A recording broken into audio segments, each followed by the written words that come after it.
Seja bem-vindo ao podcast Cinemação 604. Eu sou Rafael Arinelli e hoje temos aqui comigo Fred Costa. Opa! E aí, Fred? Muito feliz de voltar aqui no Cinemação, que é, como eu sempre digo, o mais próximo da fama que eu posso conquistar.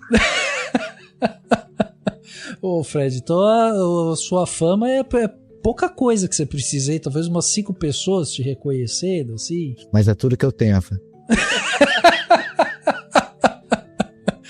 É isso que é o mais importante. Temos aqui também Manel Messias. Fala, galera, massa tá aqui de volta, assim. Não tenho as pretensões de fama do Fred, não. O Frederico nasceu pra isso, ele está pronto.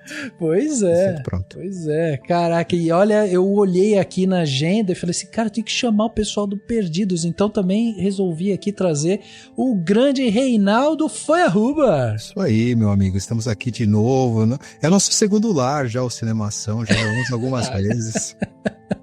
É verdade. Não, e eu queria, assim, temas pra gente realmente filosofar, entendeu? E aí tem que ter vocês aqui, não tem jeito. Pô, ficamos felizes. Eu quando vi o tema, eu fiquei super empolgado, mas vou deixar você falar, óbvio, né? Porque você é o host, tem que contar. É isso, meus amigos. Olha só, hoje estamos aqui reunidos, né, para discutir um conceito que ele é muito difundido na literatura, teatro, cinema, né, e qualquer obra artística, que é a jornada do herói. Um conceito desenvolvido pelo Joseph Campbell, que tinha um protagonista idealizado e valores bem definidos, né? Esse conceito moldou várias narrativas, tanto que se a gente pegar os escritores tipo o Thomas Carlyle, que era escritor, historiador, lá nos anos 1880 e tal, ele já falava desse conceito como uma coisa meio de líder espiritual. Depois, mais recente, a gente teve o Humberto Eco, por exemplo, que também é escritor, filósofo, que morreu em 2016, que falava sobre a jornada do herói como um conceito de projeção do que a gente almeja. No entanto, recentemente, o Jeff Gomes, que é CEO da Starlight Runner Entertainment, né, que é conhecido como o guru da transmídia, ele veio com um papo dizendo que essa jornada do herói perdeu a eficácia, né? Com o surgimento da internet, principalmente das redes sociais, a comunicação se tornou não linear e mais participativa, um local onde todo mundo tá certo, enfraquecendo essa coisa do herói individual. E com isso, ele sugeriu que agora está surgindo a jornada coletiva, que é algo que está emergindo aí. E é um conceito que implica no público se integrar à história, né? E aí essas comunidades buscam soluções. Então a gente vai ter, por exemplo, o Black Lives Matter, né?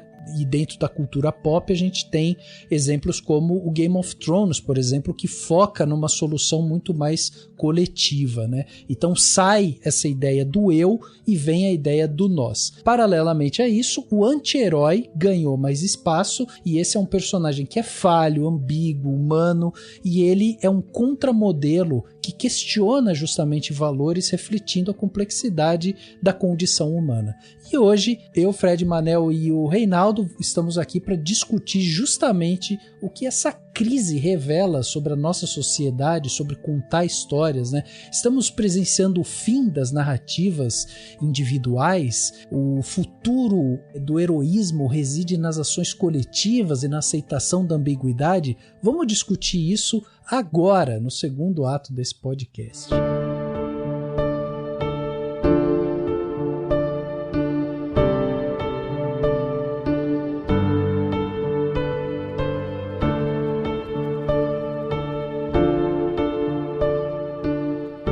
Meus amigos, pra gente começar aqui, eu queria dar um contexto, né? Porque às vezes tem alguém que tá ouvindo a gente e nunca pensou no que é a jornada do herói e tudo mais. Então acho que vale a pena a gente, né, trazer isso para que as pessoas entendam. Lógico, me ajudem, né, se eu tiver errado, mas quando a gente fala de a jornada do herói, trata-se de uma estrutura narrativa universal, né, identificada justamente pelo Joseph Campbell no seu livro O Herói de Mil Faces, publicado lá em 1949, XIX, e essa estrutura foi observada pelo Campbell em grandes histórias de sucesso. Então ele foi lá olhar a história do Buda, Jesus Cristo e tal, e ele identificou ali coisas em comum, né? E de uma maneira simples, a jornada do herói, ela descreve o percurso de um protagonista que enfrenta vários desafios, passa por transformações pessoais e alcança as suas conquistas. Esse herói, geralmente, ele é retratado como livre de erros, né? Ele tem valores morais bem definidos, ele representa o melhor da humanidade e a sua função é de ser um salvador, né? Inspirando o crescimento pessoal e coletivo. Aí o Campbell fez aquele ciclo, né? Uma jornada circular do herói, que muita gente conhece, que parte lá da separação ou partida, quando o herói ele é chamado à aventura. Aí depois a gente tem a iniciação, quando o herói atravessa, né, um primeiro limiar ali para o mundo desconhecido, ele vai enfrentar uma série de provocações, testes, aliados, inimigos e tudo mais. E depois tem o retorno do herói, quando ele vem depois, né, de uma transformação, e aí a conquista, e ele pode finalmente residir, né, no retorno à sua vida anterior, transformado. Essa essência, né, da jornada do herói é um guia prático aí para superar as dificuldades da vida, usando a narrativa como estrutura e não apenas uma fórmula de roteiro.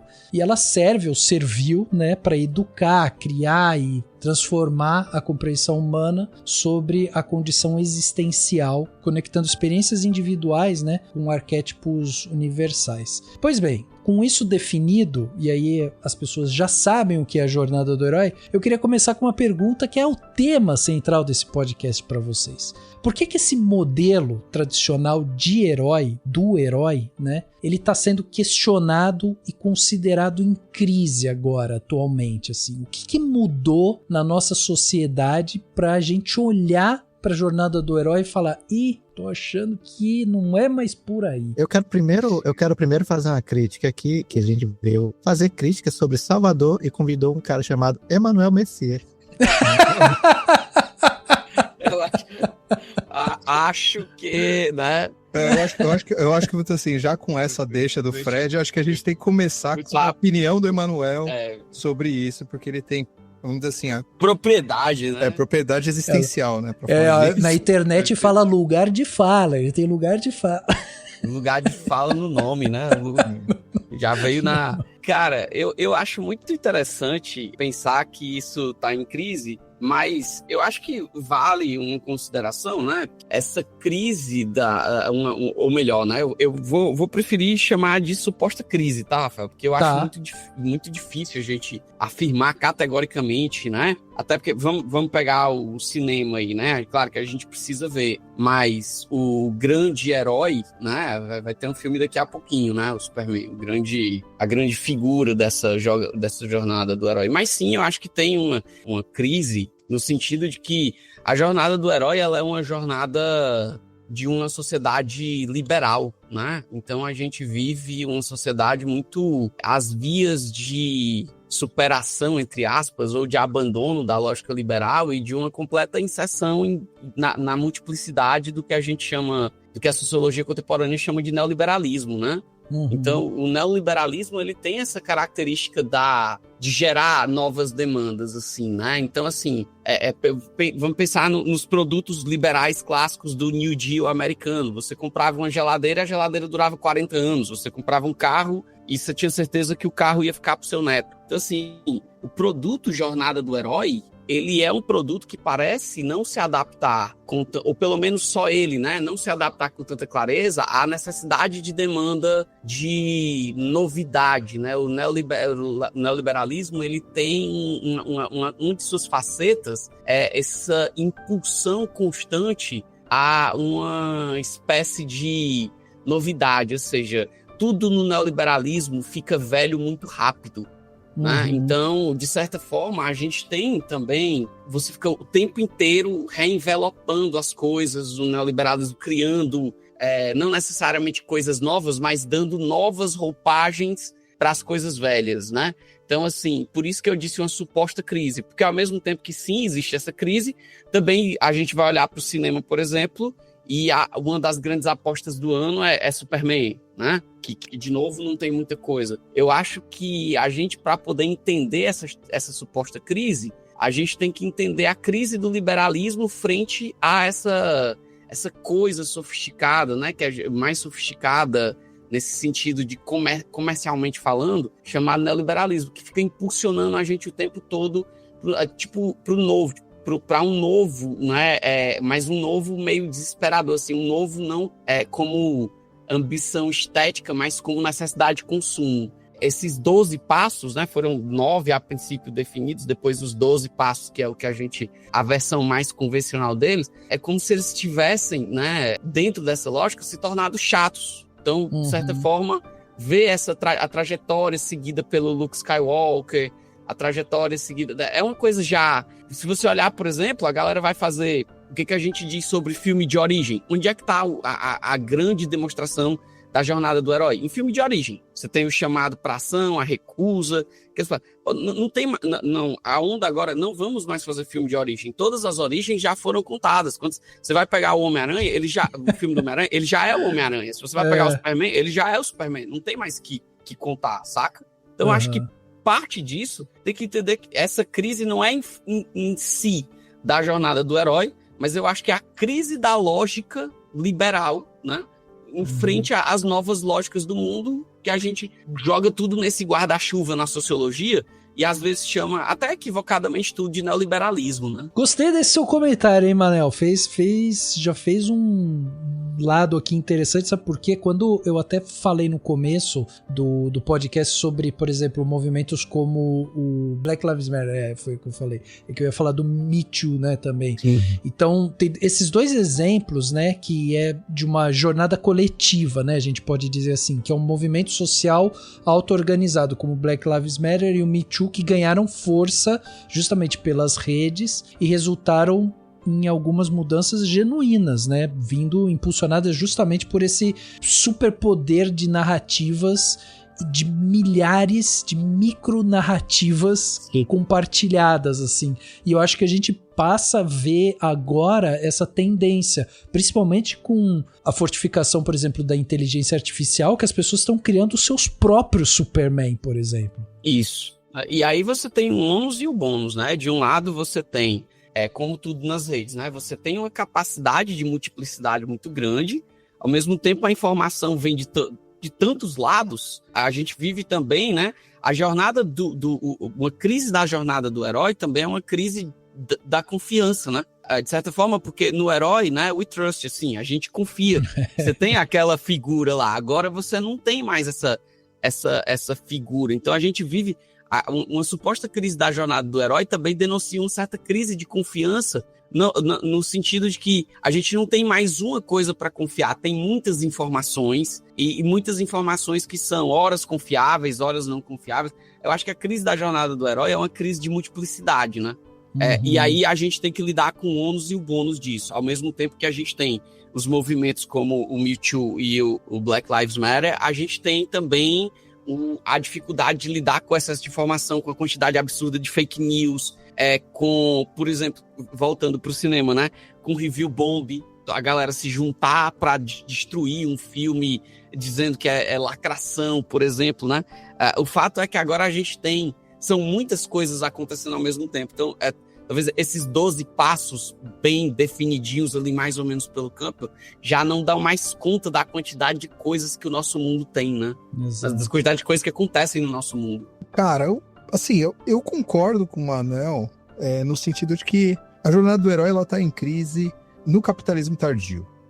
Nesse mundo de alta velocidade de informação, mas talvez eu não concorde com o Manel pelos motivos. Eu vou tentar ir por outro caminho, até pra gente ter uma multiplicidade. Uma multiplicidade. Porque o que acontece é o seguinte, assim, é curioso, porque assim, o Campbell, ele assim, antes mesmo de eu começar a estudar mais a sério qualquer coisa na filosofia, ou em qualquer outra área, o Campbell foi o primeiro autor que eu me meti a ler livro acadêmico mesmo por conta própria, né? E não só, e nem foi o Herói de Melfaces, né? Eu li os 3 volumes de As Máscaras de Deus, me apaixonei. Durante muito tempo foi um autor que eu fui muito apaixonado pelo Campbell, né? E assim, o que eu vou tentar sustentar aqui? A jornada do herói, ela não é uma jornada de um herói individual.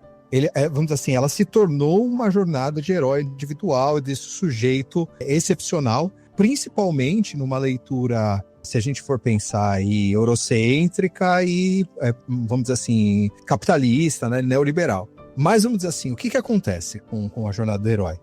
Primeiro que a pessoa tem que fazer uma nota de rodapé, né, que o Campbell não foi o primeiro a identificar essa questão de você ter uma estrutura que amarra todos os mitos, né? A gente teve um acadêmico, se eu não me engano, romeno, né, que foi o Mircea Eliade, e ele, vamos dizer assim, ele é um cara que estudou muito religião comparada, e então, vamos dizer assim, tanto ele quanto o Campbell, eles são dessa questão de religião comparada, né, de pegar e estar tentando traçar uma história natural entre as religiões. Então, para eles, essas questões religiosas, elas são muito importantes, não como teologia, mas sim como isso se constitui na sociedade, né? E o Mircea Eliade, ele tinha a teoria do The Medicine Journey, que seria a jornada da cura, que seriam só 3 passos, que é justamente essa questão de você ter, e não necessariamente precisava ser só um herói, podia ser um grupo, podia ser uma comunidade, podia ser espíritos da natureza, podia ser animais junto com homens e tal, em várias culturas em que surge um problema que exige que uma comunidade, que uma realidade seja curada, e aí, vamos dizer assim, esse grupo, esse sujeito, né, esse protagonista, ele vai buscar essa cura e retorna com essa cura. Que basicamente é a estrutura da jornada do herói. O Campbell, ele refina isso, né? Ocidentaliza, né, Reinaldo? Porque, assim, é importante lembrar que o Eliade, ele tratava muitas vezes de religiões meso-africanas, etc, né? Então, isso, assim, em certo sentido, o Campbell, ele ocidentaliza a jornada do herói, né? Ele dá um verniz para a mitologia grega, né? Assim. Exato. O Eliade é um cara que, muito assim, ele teve a sorte de, por exemplo, ter patrocínio de uns sheiks, ficar um tempão na Índia estudando, tal. Ele estudou, por exemplo, filosofia com mestres indianos mesmo, né? Então ele tinha uma boa noção mesmo da filosofia. E também você tem outras também acadêmicas também que ele estuda, por exemplo, a Jenny Ellen Harrison também, que ela vai falar sobre a questão também dos mitos sobre a perspectiva feminina, também, que também está muito presente, principalmente lá nos primeiros livros lá do Campbell e tal. Mas qual que é a questão? O mito do herói, ele não é um mito de um sujeito excepcional que ganha notoriedade. Ele tem muito mais a ver com essa condição de um reflexo, e aí vamos dizer assim, pelo menos assim, os primeiros estudos do Campbell, antes de ele pegar e chegar e fazendo o Herói de Mil Faces, ele chegar com essa teoria dele, se você pega a linha de raciocínio dele, você vê que tem muito mais a ver com aquela questão de, por exemplo, assim, ele vai pegar, por exemplo, uma teoria freudiana de que o ser humano, ele nasce com esse luto da vida uterina que ele deixa para trás, esse tipo de coisa e tal. E aí, assim, a teoria principal dele, que eu acho mais interessante, né, do que, por exemplo, você pegar e você simplesmente falando desse cara que se torna notório, é que os homens, principalmente os homens de uma tribo, né, eles são meninos, eles não têm na fisiologia deles, diferente das mulheres, um rito de passagem, né, que é ver o corpo deles mudarem, né, e aí quando chegava em uma determinada idade, você, por exemplo, você levava eles para dentro de uma caverna, por exemplo, e aí eles viam, por exemplo, aquelas cenas de caça e tal, e ficavam lá sozinhos, eles tinham que, de repente, dentro daquele útero da terra, achar o caminho deles e voltar para a tribo, aí renascidos como homens, e eles entendiam que eles não eram mais, por exemplo, filhos das mães deles, mas eles eram filhos da terra e filhos da tribo. Uhum. Você percebe que assim, é uma questão assim, do cara achar o lugar dele na comunidade.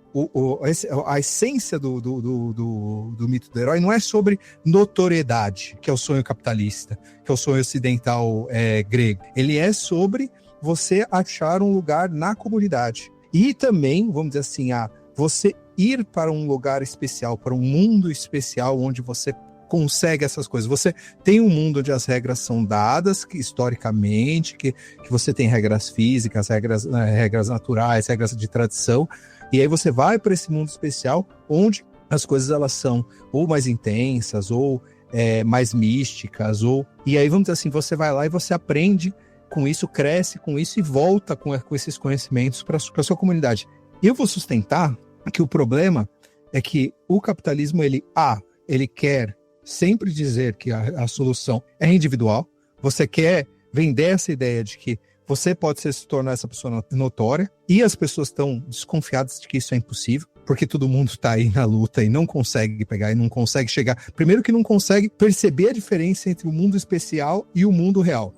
Porque o capitalismo, ele também, vamos dizer assim, esse momento neoliberal que a gente tem é justamente de descolamento da realidade. Você fica criando espaços virtuais fantasiosos em todos os lugares e você quer manter a pessoa sempre nesse estado, como se ela estivesse nesse lugar etéreo ou de super informação, ou de super entretenimento, e aí, vamos dizer assim, as pessoas evitam contato com a realidade crua mesmo, de olha, vamos dizer assim, a partir daqui, aqui não tem nada que ser feito, o enlutamento é encurtado, todas essas coisas que são do mundo, que seria do mundo real do herói, elas não existem, tudo fica embotado, e aí você foca muito na fantasia. Eu acho que a gente tenta pegar e focar muito na fantasia para mascarar os sintomas desagradáveis que a gente sente, e as pessoas começam a, por exemplo, assim, não conseguir fazer a associação da vida delas com essa narrativa. Por exemplo, assim, nada faz nexo, na verdade. Eu fiquei pensando, quando você disse o tema, eu fiquei, assim, pensando, e eu fiquei mais por essa suspeita.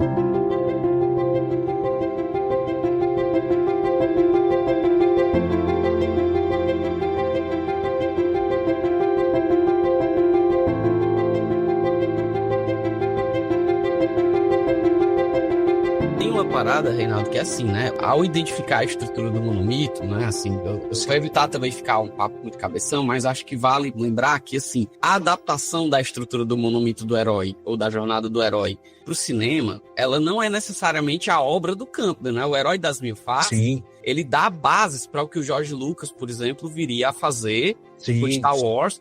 Mas eu não lembro exatamente o nome do cara, mas é o cara que escreveu Jornada do Escritor. Eu vou ver o nome dele, certo?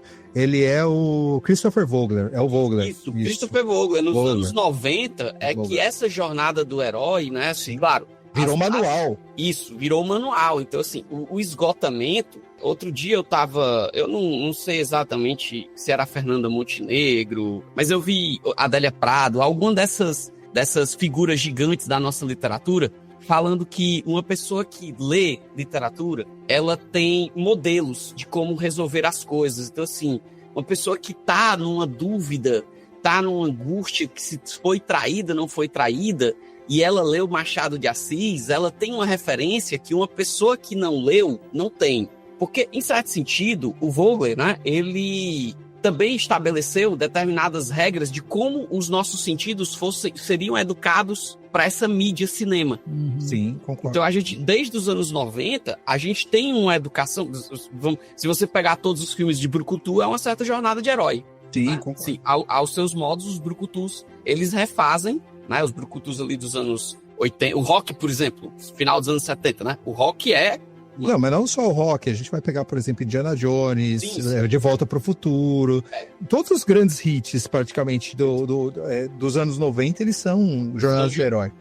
Mas o que eu quero dizer é que, nesse sentido, eu acho que a mudança a nível de estrutura social, eu acho que o que a gente está dizendo não é contraditório, é meio a relação... Complementar, talvez? Complementar entre sociologia e psicologia, é que esse fenômeno ele está muito ligado ao esgotamento, e aí eu concordo com as primeiras palavras lá do texto do Rafa, ele está muito ligado a um certo esgotamento também dos sentidos. Só que eu tenho uma visão um pouco mais pessimista. Eu acho que esse esgotamento veio no sentido que a gente já consumiu tanto, e a gente está tão numa sociedade que insiste que você sempre experimente uma coisa nova, que você não tenha mais tanta fruição estética com o mesmo, sim, que você fica numa pilha, cara, de querer algo novo. Então, assim, primeiro, veja se vocês concordam aqui comigo. Você tem o herói começa a entrar em declínio, aí surge a figura do anti-herói. Só que agora a gente entrou na vibe do anti-vilão, né? É o vilão, e ele é quase um herói. Então, mas peraí, vamos dizer assim, vamos dizer assim, eu acho que talvez, vamos dizer assim, você chamou um negócio da fala do Rafa no começo, que o Rafa, ele chamou a fala do executivo, e aquela fala ela me incomodou justamente quando o cara fala assim, com movimentos igual Black Lives Matter, ou Me Too, o mito do herói, ele tá sendo ultrapassado. Eu acho que, vamos dizer assim, ele tá querendo transformar esses movimentos comunitários em produto, para poder estar criando novos modelos. E sim. assim, eu achei um diagnóstico assim muito perigoso. E é por isso que eu também fiz a minha fala nesse sentido de que, originalmente, a jornada do herói, ela não é sobre, assim, a jornada sobre algo, pessoas, um indivíduo, um protagonista único, na verdade. É isso que eu estava querendo também ressaltar.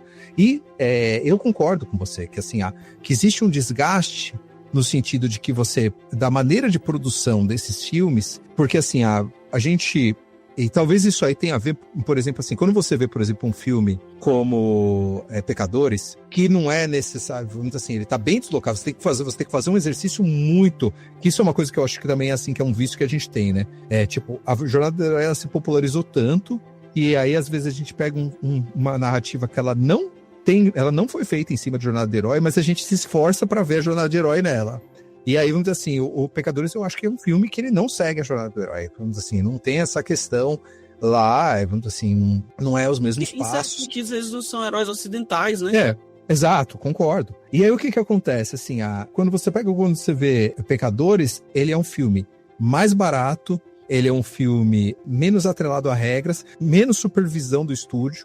E na medida que você tem esses filmes gigantescos, que eles custam muito dinheiro, você vai ter intervenção de executivos, de críticos pagos do estúdio, vamos dizer assim, teste de audiência. E aí, mesmo que aquele filme, no começo, ele tenha uma proposta para ser um pouco diferente, no final ele vai acabar sendo igual a tudo que você produziu antes. Por quê? Porque esses caras ainda operam com a ideia que, tipo, você tem uma fórmula de bolo que vai dar certo o negócio se você fizer. Eu acho que a crise não é a jornada, eu acho que, vamos dizer assim, é totalmente capaz de você ter um criador por aí que pega a jornada do herói e faz puta filme com isso. Não, a gente tá esperando isso no Superman. Eu tô, pelo menos, né? Eu gosto muito. Eu tenho que dizer que eu tô muito hypado e que eu tô esperando que seja uma jornada do herói, assim, arroz com feijão e um bife batata frita e seja muito bem feito. O Gunn, ele é um cara que eu considero, assim, um cineasta competente dentro dos meus critérios. É um cara que pega o trabalho e executa muito bem feito. Mas eu não tô com toda a experiência tipo assim, porque eu já me decepcionei muito nessa vez. Cara, pois eu vou pro cinema com a cueca vermelha por cima da calça jeans. Por favor, faça isso. Eu sou um homem magoado, eu não, vamos dizer assim, eu vou te falar assim, eu sou muito magoado e tal. Então, assim, eu não vou com essa fé toda não, cara. Mas assim, eu vou. Eu vou no cinema ver isso aí, tal, pra ver o que é. Cara, Rafa, me desculpa, cara, como é que é o nome do produtor que disse que que está aparecendo lugar para essas jornadas coletivas? Eu perdi aqui. O Jeff Gomes. Cara, eu achei muito interessante, porque assim, em certo sentido, eu vou jogar isso aí para vocês refletirem comigo. Eu acho que em determinado momento a Disney, ela tentou moldar esse caminho, entende? Sim. E em algum momento esse caminho também esbarrou numa certa ascensão da extrema-direita, né? Ou seja, acho que não tem poder sem resistência, né? Assim, e vice-versa. Então, assim, eu realmente acho que houve um momento ali dos anos 2000 que a gente realmente viu essa fresta, né? Essa brecha, por onde essa forma de luz passou. Mas, ao mesmo tempo, hoje, essa brecha de pensar essa jornada coletiva, ela encontra muita oposição numa figura que é o retorno de um certo herói, não sei se pode chamar herói, né? Mas de uma figura meio pitoresca ali dos anos 80, que é eu vejo alguns comentadores de cultura nerd, né? O famoso nerdola, né? Que é dizer, isso não é coisa de macho, né? Assim como é uma tentativa desses nerdolas de voltar à figura do brucutu, garanhão. A galera tá incomodado que o Tocha Humana, talvez, desse novo quarteto não seja pegador, né? Que é uma característica do Tocha Humana, um personagem que foi criado na década de 40, sei lá. Então, a característica dele é que ele era pegador, que ele saía com... tanto que botam a primeira versão dele no cinema, o Chris Evans, pra ser um cara mulherengo. Parece que esse Tocha não vai ser isso, e aí tem a galera já incomodada, ou a galera incomodada quando você tem, né, uma mulher que assume o protagonismo. Ou seja, eu acho que essa multiplicidade, eu não acho ela tão... Assim, eu não acho que existe essa coisa tão retilínea de que existe uma decadência de uma certa forma de jornada de herói e dá lugar a movimentos coletivos. Eu acho que existem os movimentos coletivos, Mas existem os movimentos de ascensão da extrema-direita dentro do cinema e da literatura. Existem os movimentos mais neoliberais no sentido de vamos pro lado que estiver dando lucro. O próprio Rato, né? O Rato, o Mickey, ele é a figura do lucro, assim, quando isso não estava mais dando tanta grana, vem um produtor executivo da Disney e diz, não vamos mais focar em bandeiras, não sei se vocês viram isso, né? Vamos focar em boas histórias. Eu vi. Exato. Eu vi. Como se uma coisa fosse excludente da outra. Excludente, exatamente. Como se uma coisa fosse excludente. Eu deixei de acreditar em jornadas coletivas quando numa pandemia eu achei que todo mundo ia se vacinar. É verdade. Pois é, o que o Jeff Gomes ele fala quando ele traz é uma resposta, né, a essa crise do herói que as pessoas estão discutindo agora e tudo mais. O que ele fala é que nessa abordagem, né, o público ele se torna parte da história e da evolução, né, daquele personagem, daquela narrativa ou até da marca, né? Por isso que até quando o Reinaldo fala, eu não acho que ele esteja falando só, né, de uma questão tipo artística ali e tal, e sim pensando nessa construção de storytelling. Ele tá falando realmente trazendo para esse lugar comercial mesmo. Então o que ele fala é que em vez de ser um mero espectador, o espectador começa a fazer parte da história. Se for no caso de uma empresa, por exemplo, de um contador de história, ele torna-se um ouvinte além do storyteller em si, né? Então ele acaba integrando aquela voz que tá ali. Isso é meio que um reflexo justamente das redes sociais, né? Porque tem esse inúmero... Eles estão, na verdade, assim, deve estar todo mundo a real, assim, independente da questão do sociológica ou então psicológica, o fato é que você tem essas grandes empresas aí, produtoras de mídia, donos dessas propriedades intelectuais imensas, que eles estão assustados, né? Sim. Porque assim, o que acontece assim, eles estão numa situação, primeiro que você tem um monte de ferramenta por aí que possibilita que as pessoas consigam estar utilizando as propriedades intelectuais deles aí com a IA, né? Tanto que a gente viu, começa também com esse processo da Disney em cima da Midjourney, para, olha, vamos dizer assim... O primeiro grande processo, né, que o IA sofre é da Disney em cima da Midjourney, né? Exato. E note, o processo, assim, não é... Vamos dizer assim, o processo ele não é em cima do problema, né? Vamos dizer assim, porque o problema mesmo do Midjourney ou da OpenAI ou de qualquer outra dessas ferramentas olha, meu povo, vocês utilizaram materiais de propriedade intelectual dos outros para estar fazendo esses modelos de linguagem de vocês aprenderem a criar essas imagens. Então usaram filmes, usaram livros, usaram áudios, músicas e todo esse tipo de coisa. E agora, vamos dizer assim, vocês têm esses modelos que por causa disso eles conseguem criar essas propriedades intelectuais porque eles sabem o que é Homem-Aranha. Vamos dizer assim, se o Midjourney, se você pede para ele desenhar um Homem-Aranha, ele faz um Homem-Aranha, é porque ele sabe o que é um Homem-Aranha, porque está lá na base de dados dele, né? E aí o que acontece? Eles estão assustados, porque vamos dizer assim, porque o público quer criar esse tipo de conteúdo, e B, eles já estão pensando como eles vão poder estar fazendo o público participar nessas criações. Mas é pra isso poder ganhar dinheiro. Reinaldo. É isso que eu pilho na questão neoliberal, cara. Sim. Assim, aí a passagem é o fim da jornada do herói e o início da jornada do protagonista. Essa necessidade que todo mundo tem de ser protagonista de alguma coisa, cara. Então, assim, não é mais suficiente pra mim sentar no cinema e apreciar uma obra. Eu quero dizer como o Eu quero fazer o meu James final. Gunn deveria ter feito o final, entendeu? Não é o suficiente pra mim apreciar a obra do cara. Eu tenho que dar meu pitaco. Além do que, no universo das redes sociais, todo mundo é mais especialista em alguma coisa, né? Então eu tô vendo lá o filme e eu não tô mais satisfeito com a fruição estética de absolver, em certo sentido, passivo, porque assim, posso até fazer um parênteses aqui, peço desculpa pra vocês, pra falar dos problemas da adaptação de videogame. Por que é tão difícil adaptar um videogame pro cinema? Porque no videogame tu controla, cara. Então, assim, tu tem, em certo sentido, tu tem algum ar de atividade ali. Quando você vai adaptar um videogame pro cinema, tu não controla. Tu tem que ver... se eu tivesse controlando a Ellie ali no Last of Us, eu tinha matado 40 pessoas. Mas não faz sentido naquela história ali de Last of Us, aquela é ele matar 40 pessoas. Sim. Então, assim, se você tivesse com o joystick na mão, não, você conseguiria, se você for um jogador habilidoso, né? O que eu quero dizer com isso é uma necessidade muito grande. Isso sim eu vejo como um elemento neoliberal da nossa vida, essa coisa né, de você ser o CEO de você mesmo, é de que você tem que participar, não basta você sentar e apreciar o trabalho artístico do artista. Concordo. Você tem uma necessidade muito grande de interferência. Você se fecha para a possibilidade de se abrir a obra e permitir que a obra ela te mude, entrar na obra e sair dela de alguma forma diferente, e aí você quer, na verdade, que você quer entrar na obra e mudar ela, para ela refletir o seu gosto pessoal. E eu acho que é esse anseio que eles estão antecipando. Eu acho que é por aí que quando eles começam com esse papo, não é um papo de, a gente não vai valorizar a jornada do herói. Na verdade, o que eles estão falando é, olha... Você é o seu próprio herói, cara.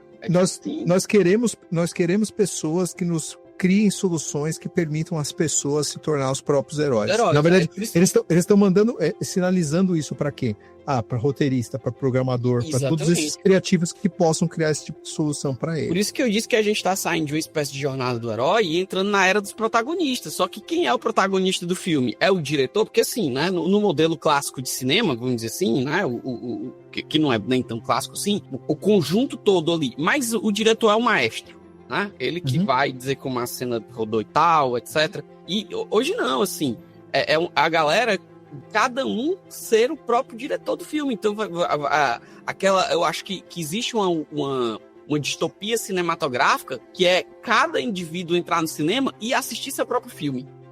Você teria um código-fonte ali do filme, uma ideia geral, mas a experiência individual de cada um seria de manipular o próprio filme. Inclusive, porque tem uma certa pobreza, né? E aí eu peço até desculpar aos espectadores, que talvez seja meio um pouco indelicado falar isso, mas tem uma certa pobreza simbólica do espectador do cinema, porque assim, o filme que você já tá assistindo, ele já é seu, maluco, sabe? A experiência é só sua. Exato. Só que não basta ter isso, você quer manusear ele, entendeu? Se você deixar aquele filme te atravessar, nós 4 aqui vendo o mesmo filme do cinema, a gente não vai sair com as mesmas experiências, cada um vai ter sua experiência muito diferente. Por si só, já é uma característica do cinema fazer isso. Teoricamente, a gente não precisaria ir mais longe que isso. Isso que o Manuel tá falando é pro cinema, tá? Se você tá ouvindo esse podcast e tá aí falando com a gente, dizendo que estamos tudo errado, não sei o quê, e se tivesse aqui falaria outra coisa, você pode. Fica à vontade. Falando é seu, né?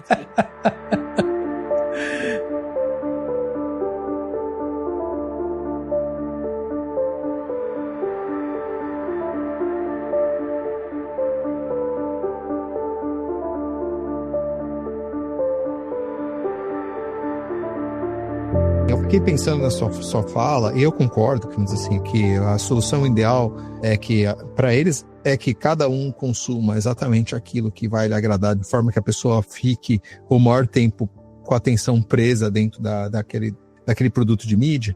Mas assim, tanto que, vamos dizer assim, a lógica dos feeds das redes sociais, né, vamos dizer assim, o TikTok, o Instagram tá seguindo esse caminho também, mas que nem assim, eu acho que assim, o cinema, ele era, na modernidade, o mais próximo que uma pessoa poderia experimentar, fora viagem, né, turismo também tem essa característica para algumas pessoas, né, não vou mentir, mas vamos dizer assim, mas o cinema, numa experiência mais compactada, numa experiência mais casual, mais cotidiana, ela era o mais próximo que uma pessoa podia experimentar de uma jornada do herói, porque, você saía do seu mundo real, do seu mundo cotidiano, e aí você ia para aquela sala de cinema, as luzes se apagavam, e aí você fazia a sua suspensão de descrença, você entrava, se permitia entrar naquela história e, vamos dizer assim, junto com todas aquelas pessoas, obedecendo aquele ritual todo.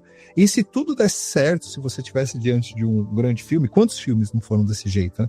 Você sai mudado, né? Você sai com o Elixir, né? Você retorna com o Elixir de volta para o mundo e aí você tem novas soluções. Do mesmo jeito que você falou da questão da literatura, né? Que você entra no livro e você também sai com novas soluções. Você sai do filme com novas soluções, você sai com o Elixir que você pode usar na sua vida. E veja, cara, vamos dizer assim, que triste isso. Vamos dizer assim, a experiência do cinema está cada vez mais comprometida, porque a pessoa não se permite sair do balbúrdia que é esse mundo da cacofonia virtual. Então a pessoa ela quer estar no cinema e tá no celular ao mesmo tempo, por exemplo. Tá fazendo selfie e tá postando nas redes sociais que tá no cinema e olhando os comentários dos amigos e conversando. Meu, assim, a pessoa Cara, eu não fui assistir Minecraft, mas eu fiquei sabendo. E assim, eu nem sou contra isso. Eu acho que isso é muito mais a questão de um modelo. Mas tem uma hora do Minecraft que tem um momento do filme que é pra, sabe? Ou seja, já tá dentro da própria estrutura do roteiro. Mas isso já, quem inaugurou isso foi a Marvel. Vamos dizer assim, ela não criou isso lá com os Vingadores, né? O Ultimato. Tem um maluco que jogou uma galinha nos Estados Unidos, você sabe essa história? Não fiquei sabendo disso. O cara jogou uma galinha no cinema, cara. Chicken Time, uma coisa assim, né? Uma coisa assim. Caraca, isso não O cara jogou uma galinha dentro do cinema, porque tem um momento do filme, eu não conheço nada da lore de Minecraft, mas parece que isso é alguma coisa muito interessante no jogo. E o cara jogou uma galinha lá no cinema. Ou seja, o que eu tô querendo dizer com isso? A experiência do cinema, ela está dando lugar a outra coisa. E aí eu não tô fazendo julgamento de moral. Não tô dizendo se isso é bom ou ruim. Assim, a mim, particularmente, não interessa. Mas acho que vai ter público, acho que a galera vai... A questão é que a experiência do cinema, assim como... Aí eu acho que a gente até desvirtuou a pauta do Rafa aqui, mas aí... Não, eu acho que a gente tá dentro. A gente tá dentro da pauta. Tá, eu acho que você tá totalmente dentro. Né? Assim, olha, veja só, vamos dizer assim, olha só, vamos dizer assim, e aí novamente, assim, é aquela coisa, assim, as fronteiras, eu acho que a gente tá com suspeitas parecidas aqui. Assim, as fronteiras entre o mundo especial e o mundo cotidiano do protagonista, do herói, elas estão borradas. Porque assim, o cara ele vai pro cinema, que seria esse mundo especial. Só que o mundo especial tá acontecendo o tempo todo. Então o cara leva uma galinha no cinema, mas ele não só, vamos dizer assim, veja só, o nível de preparo. O cara levou uma galinha, mas ele já instruiu o colega dele a filmar isso, a galinha, para poder se transformar numa narrativa paralela ao filme. Na verdade, de repente, você já não tem mais a história só do Minecraft, você tem a história do cara que levou a galinha, certo, pro cinema. E isso se torna um meme. É isso que esses executivos estão incomodados. Exato. Eles estão incomodados porque eles não estão sabendo como capitalizar, quer dizer, eles estão sabendo, né? Mas não estão. Eu acho que eles estão procurando como capitalizar, porque também é novo para eles, né? Eles estão tateando. Eles estão tateando. Exato. Assim, quando os caras fazem esses filmes com pausas para intervenção de torcida, essas coisas, é que nem Homem-Aranha de volta, sem volta para casa, né? No Way Home, né? Se não me engano. Eles assim, param, os três param para se olhar, claramente esperando o público bater palma. Bater palma. É ridículo assistir em casa, cara. Exato. Se você tá muito diferente, cara.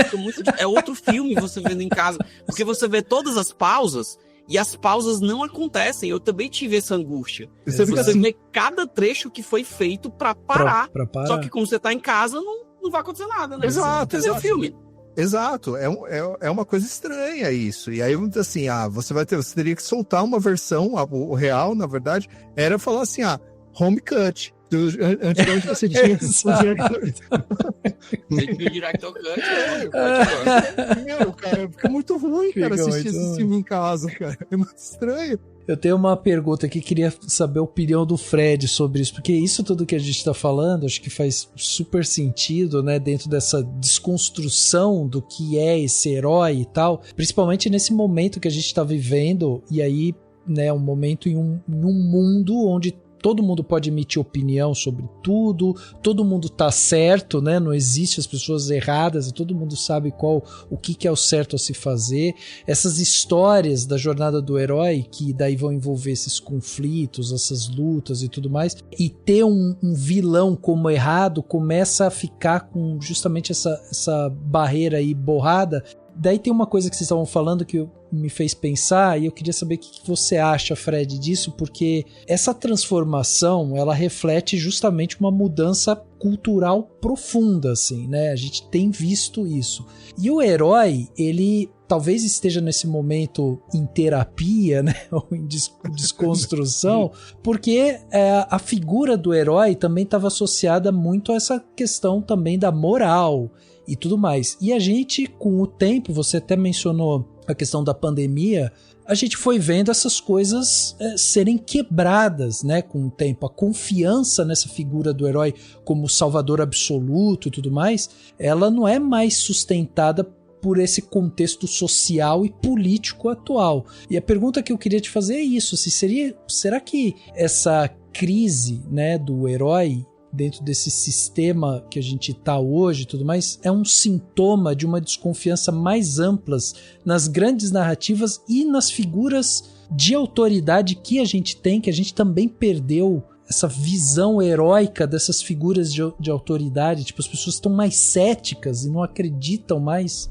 Cara, é muito estranho isso que está acontecendo, porque, seguinte, estava aqui lembrando que há pouco mais de um ano eu comecei a estudar sobre investimento, que eu fiquei com medo de me aposentar, essas coisas todas, né? E aí, quando você começa a estudar sobre... Com medo óbvio. Comecei a negócio de investimento, tem muita coisa assim que você vai filtrando e você vai, no meio desse bolo todo, tem um monte de autoajuda. Não sei por quê.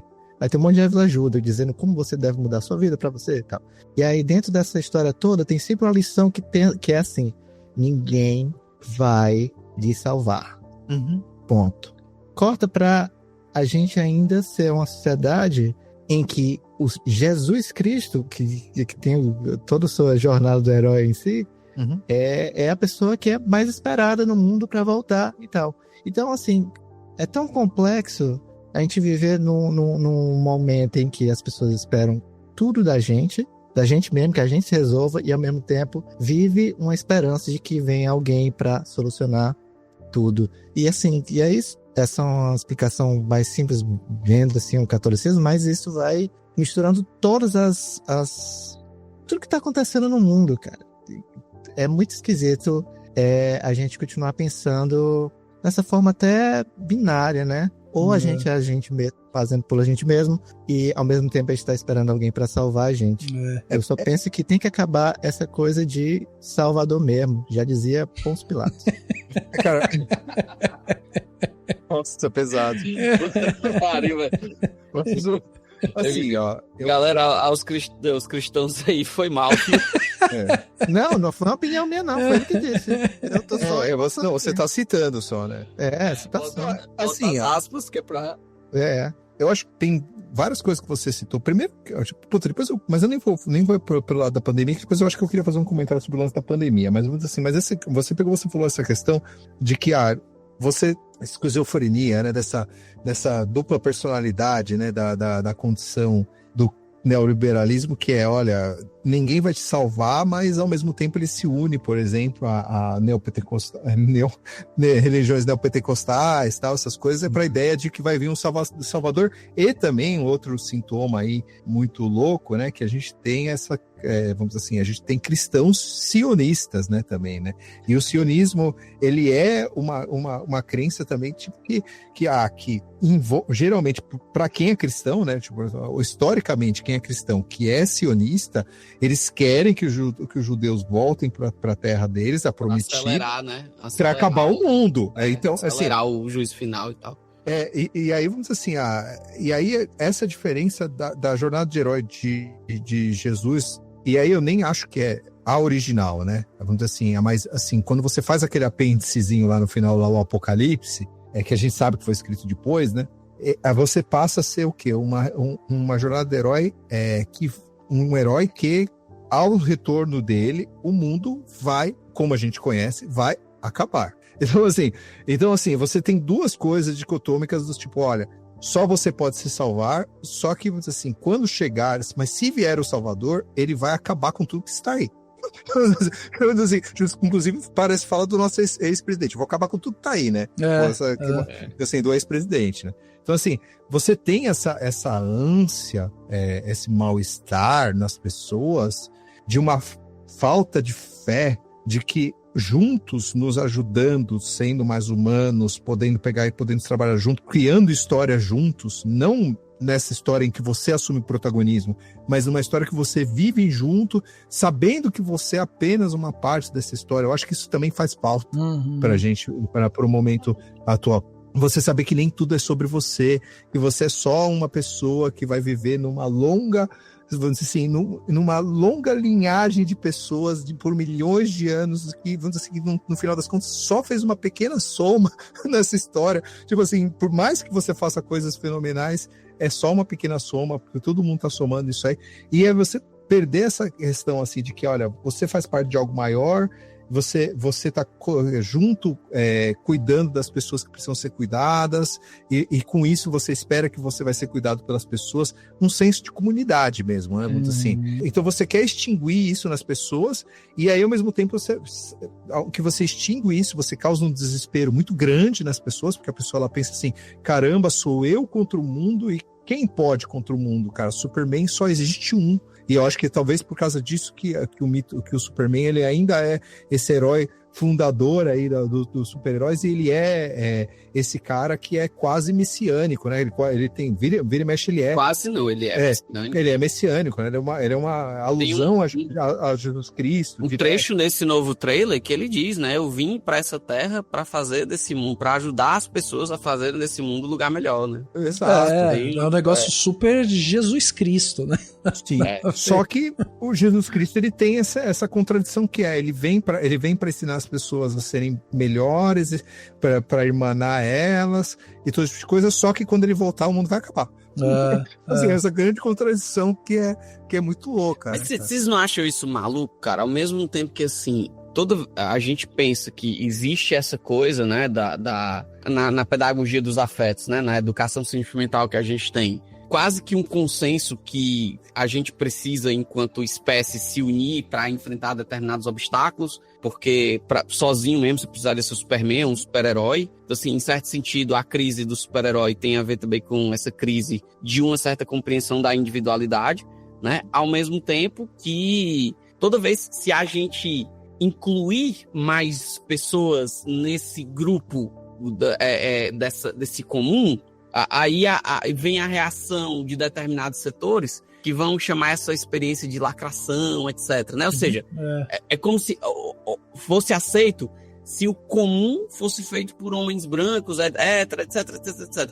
Mas a partir do momento que dentro desse comum a gente inclui, então assim, homens brancos salvando os Estados Unidos, cheque. Mas se você botar uma mulher, se você botar alguém negro, se você botar um trans, se você botar aí já não é um cheque, entendeu? Então, assim, existe sim, dentro dessa lógica, uma certa permissividade para o comum, mas não é qualquer tipo de comum. Exato. É um comum específico. O comum do American Great Again, né? Assim, eu acho que isso é uma das coisas também que durante a nossa fala eu fiquei pensando, né? Que assim, os norte-americanos gostaram tanto da jornada de herói porque uma das coisas que a jornada do herói carrega é do herói que luta pelo status quo, né? Sim, então, assim, o herói, ele é sempre eu costumo brincar assim, o herói reacionário, É reacionário, isso é verdade. Porque o vilão, ele é o cara que vem mudar o mundo, assim. Aí, é óbvio, como diz assim, que você vai ter autores que são mais cuidadosos, por exemplo, como o Jorge Lucas, apesar de eu não quero estar discutindo a qualidade do trabalho dele, mas vamos dizer assim, poxa, assim, aí ele tenta mostrar que os vilões, eles são déspotas que deram um golpe de Estado, que eles visam controlar os outros, cercear liberdades e todo esse tipo de coisa. Tal. Ele politiza muito a obra dele, né? Já era político lá atrás, e principalmente quando ele pega a trilogia dele, a trilogia do meio, né, na verdade. Então, assim, ele politiza ainda mais a trilogia, né? Então, ele é a história de um golpe de Estado, né? A trilogia prequel, né, dele. E aí, muito assim, mas fora esses casos específicos, às vezes o vilão, cara, ele é um cara que tá incomodado com a situação do mundo, e ele tem uma solução para aquilo. Não sei qual que é, vamos dizer assim, o cara pode estar, vamos dizer assim, errado na execução, mas às vezes o coração dele tá no lugar certo. Ele tá tentando fazer alguma coisa, né? E aí, vamos dizer assim, Killmonger no Pantera Negra. Assim. Exato. O Killmonger é um exemplo brilhante, assim, vamos dizer assim, ele tá tão, vamos dizer assim, ele é um cara tão coberto de razão, que em um determinado momento você tem que fazer uma coisa completamente estúpida e sem propósito, que é, por exemplo, matar a namorada, simplesmente para pegar e mostrar que o cara não, esse cara é ruim, cara, ele pode matar qualquer um. Mas até aquele momento, vamos dizer assim, se ele não tivesse feito isso no filme, você fala assim, ele tem tanto direito de estar tentando fazer a revolução dele, quanto do T'Challa pegar e manter as coisas como estão. Os dois têm posições opostas e tudo bem. Vamos dizer assim, o Magneto também, vamos dizer assim, em muitas histórias ele também é desse jeito, é um vilão muito sólido e tal. E até, vamos dizer assim, o maluco do Doutor Destino, em muitas histórias, ele também é um cara... as pessoas do cinema vão conhecer o Doutor Destino. Ele também é um cara que tem uma certa... uma questão de que ele acha que o mundo está tomado por pessoas que são gananciosas, esse tipo de coisa. Ele acha que as coisas vão ficar melhor. Em muitas histórias, ele acha que as coisas vão ficar melhor do jeito dele. Então, é um cara, obviamente, é um ditador, né? Um tirano, né? Mas vamos dizer assim, mas é um cara que tá com o coração no lugar certo. Tanto que, assim, uma das histórias que eu mais gosto dele é uma...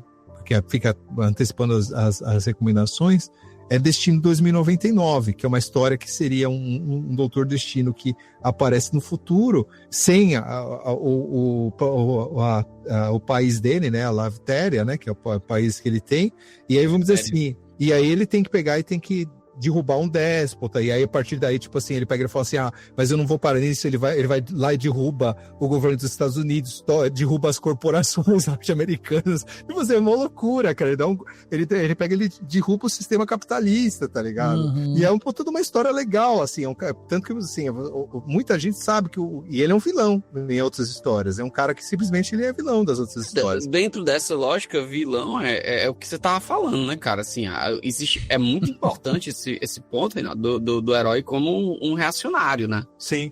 O herói é o cara que está para fazer a coisa acontecer e não para mudar as coisas.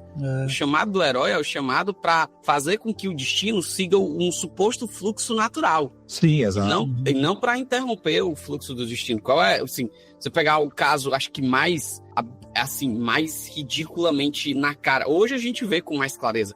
É o caso do Harry Potter, né? O Harry Potter é assim, a figura mais reacionária.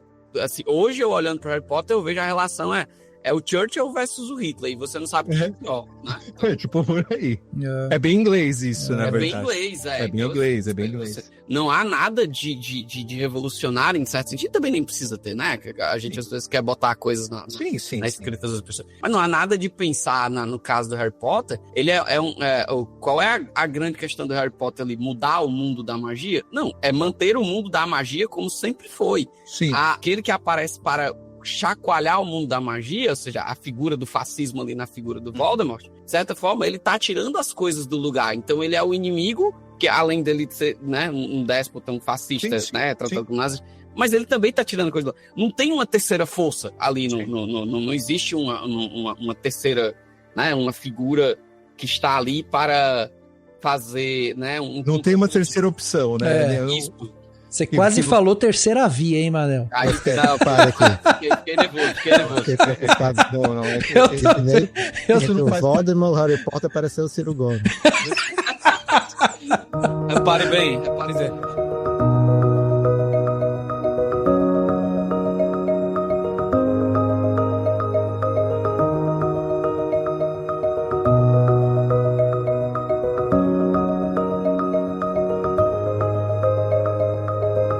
Vocês sabem que enquanto vocês estavam falando, eu lembrei de uma passagem, porque eu estava estudando, né, para nossa conversa, e aí tem uma crítica, né, do Nietzsche ao herói tradicional, né, porque o Nietzsche ele é visto como esse filósofo que busca desconstruir a metafísica tradicional ocidental, e para ele essa metafísica que tem as suas raízes lá em Sócrates, Platão e tal, supervalorizou a razão, em detrimento dos instintos do corpo, do saber estético e tudo mais. E essa tirania da razão criou uma visão de mundo dualista, assim, que hostiliza justamente os elementos visíveis e concretos da vida. E aí, enquanto vocês estavam falando, tipo, fez muito sentido isso pra mim, porque segundo Nietzsche, essa ideia de um herói tradicional nos afasta da vida como ela é de verdade, né? Que é cheia de caos, de sofrimento, de incerteza. E aí, ao tentar seguir esse modelo, a gente acaba ficando fraco e dependente de regras e ideias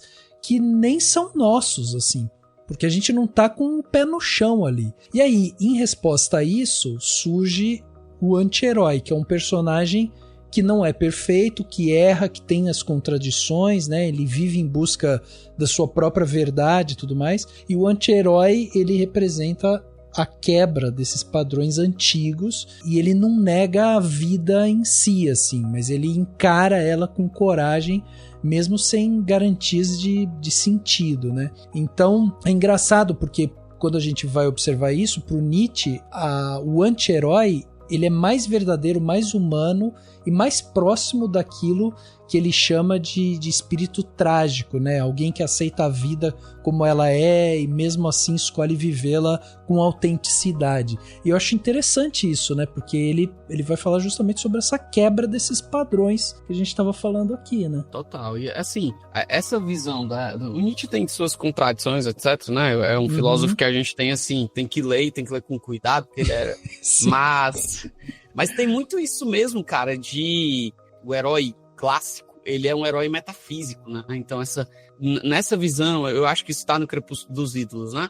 Essa visão, a figura humana, demasiada humana, ele por si só, a humanidade, ou seja, um sujeito que tem desejo, um sujeito que se confunde, que erra, que se equivoca. Veja, em oposição a essa figura da perfeição do herói, o anti-herói, ele é só humano, né?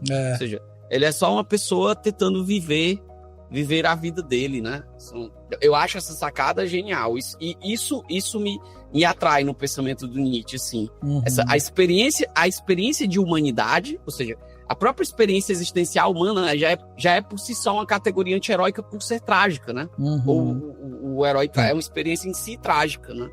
Eu acho que assim, os heróis gregos, no geral, acho que principalmente os homéricos e também principalmente Édipo, né, que ele vai ter essa questão de que eu acho que ele não vai se condenar esses caras porque eles estão na condição trágica de qualquer forma por serem mortais. Os gregos, eles tinham muito essa coisa de que se você é mortal, você é limitado, você faz o máximo que você pode, mas você tem uma limitação, você tem um teto onde você pode alcançar, que se você tentar passar ele, inclusive, você acaba esbarrando na híbris e aí você também cai em desgraça, se você for perfeito demais. E aí, o Nietzsche, ele realmente, assim, esse autor que você tem que estar lendo mesmo, muito tentando identificar, é um autor difícil pra caramba de ler, porque você tem que tentar identificar exatamente o que ele tá criticando. Sim. Porque às vezes, vamos dizer assim, ele tá criticando justamente esse herói romântico, então, assim, ou o próprio herói enquanto na jornada do cristianismo, que é uma coisa que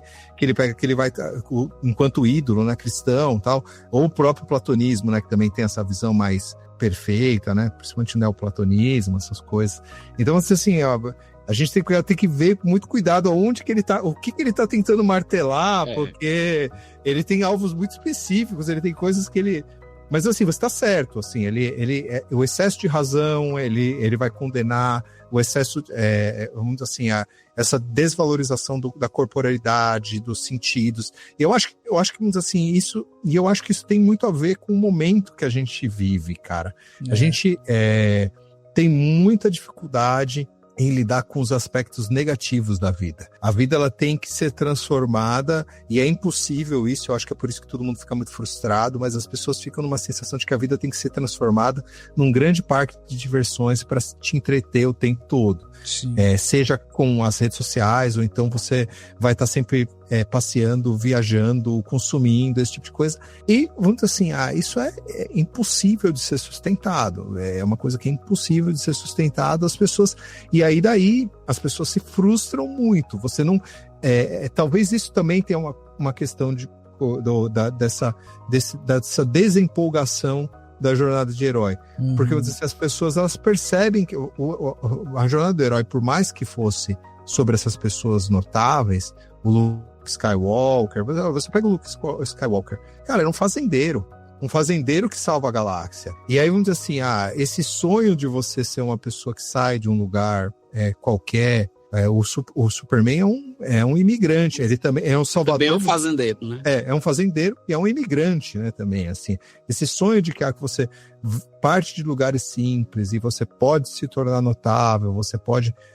isso é uma parte da jornada do herói que é muito legal para você se motivar e se inspirar que você pode participar de algo maior que você. Certo? Que você pode somar em algo maior que você. E as pessoas estão muito céticas disso. Eu acho que também, e aí acho que até vou pegar aquela fala que o Fred fez lá atrás sobre a pandemia. Tipo assim, aquele falou assim, fiquei muito desesperançoso quando as pessoas elas foram para a pandemia, a gente achou que ia ser diferente, e aí a gente percebeu que não.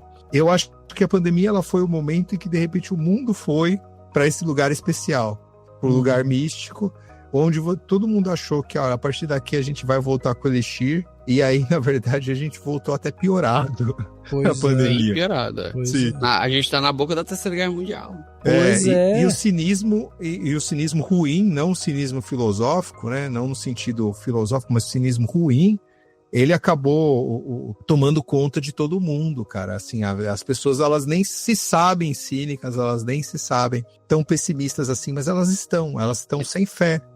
Tem uma coisa, Reinaldo, tu falou que eu achei muito legal, cara, que é outra coisa que volta pra esse martelamento aqui na jornada do herói, que é o seguinte, o Luke Skywalker é um fazendeiro, o Superman é um fazendeiro, e eles não precisam fazer muita coisa, né? Eles são pessoas que estão fadadas àquele destino.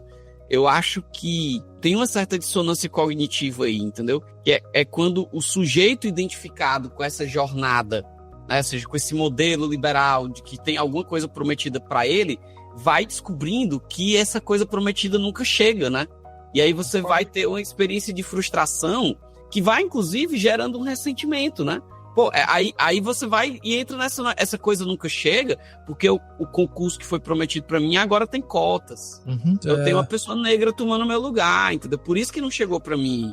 Então, vai gerando um ressentimento, porque essa promessa, né, essa economia da promessa que foi feita, ela esbarrou num princípio de realidade. O mundo hoje é muito pior do ponto de vista de conjuntura do que era num passado não tão distante, né? Assim, a gente está mais empobrecido, vamos dizer assim.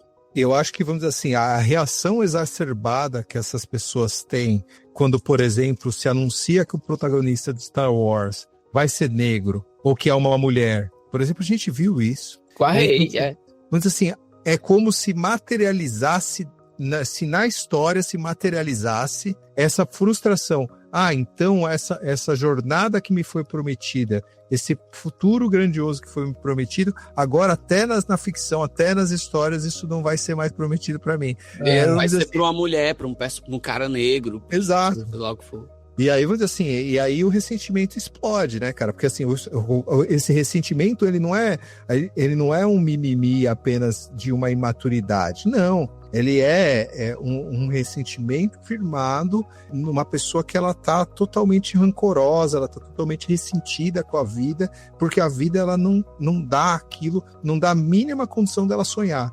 E aí, vamos dizer assim, e aí, poxa, como é que você vai sonhar com esses heróis? Como é que você vai sonhar com esses heróis se agora nem mais na ficção eu tenho esse espaço e tal? Eu não tô, vendo assim, veja bem, assim, é complicado, cara, assim, porque o cara nem sabe que ele sente isso. Não, assim, sim, isso é um fenômeno em certo sentido inconsciente, né? Sim, exato. Exatamente. Gente, mas quando o herói salvador é o Timothée Chalamet, realmente perco a esperança mesmo. Pois é, vou perder. Boadib. Não dá, também não dá. Boadib, adoro os memes, cara. mas eu gostei muito de Donador, vocês sabem, né? Não, eu adorei, pô, adorei.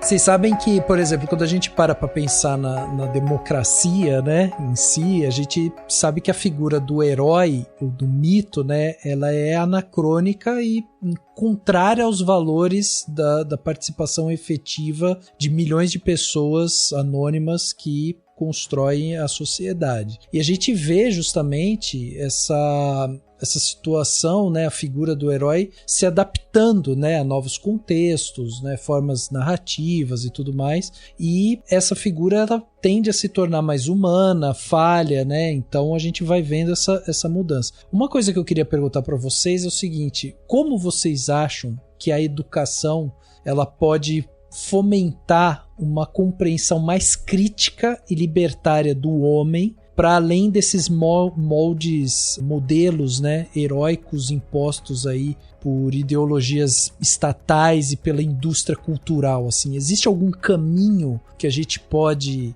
seguir, assim, para que a gente tenha essa compreensão mais crítica e a gente não fique tão desiludido assim? Cara, eu vou aqui ficar com duas figuras que me são muito caras nessa pedagogia dos sentimentos, tal, nessa antipedagogia dos sentimentos, na verdade, que é o Ailton Krenak e o Davi Copenhauen, né, cara? A gente precisa contar histórias. Então a gente precisa ter histórias. E aí histórias no plural, né? Como diz lá o Ailton Krenak, a gente precisa cantar e dançar para evitar o fim do mundo, né? Para adiar o fim do mundo. E aí, na Queda do Céu, o Copenhauen diz algo parecido, né? Que é a história de que a gente deve cantar e dançar para evitar a queda do céu. Quando o céu estiver pesado, a gente conta histórias para evitar o fim do mundo, para fazer o céu subir de volta. Assim, eu acho essas duas metáforas, né? Desses dois líderes indígenas sensacionais, no sentido de que, assim, eles não estão dizendo que a gente tem que contar a história A ou B. Eles estão dizendo que a gente tem que contar histórias. E aí o cinema, né?